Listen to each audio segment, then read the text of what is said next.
jump faster. So is that like why? Yes, part of it. So, right, you're in the air. You're snapping pretty good for the most part, but it's slow.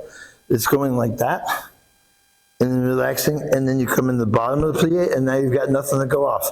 So now you're just using your hip and abdominals, and you've got no spring from your feet, right? So one of the things that we're going to work on is we're going to do plyometrics a couple of these Saturdays, which is designed to increase your fast twitch muscle fibers, right? And designed for explosive athletics, yeah? So it has to go quicker, off, and then, and more pliant down. Because it goes slow up, and then it falls down, right?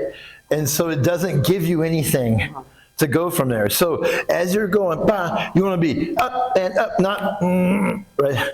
Sa, sa, da, da, da, da. It should be light. Yeah. I'm like stopping in my plie. Yeah.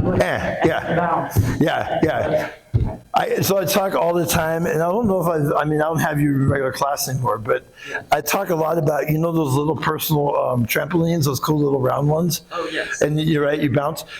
When you get your jumps right in ballet, that is exactly what they feel like, but without the trampoline. You are the trampoline. They're they're boingy. Right? I love that word because it is what it sounds like. Yeah, that's better. Yeah. Oh, and here's the other thing that happens is when you do that, then you get up enough where you can use your inner thighs to do your beat and not your ankles. Yeah, see, much better. All right, let's try that again. Good job.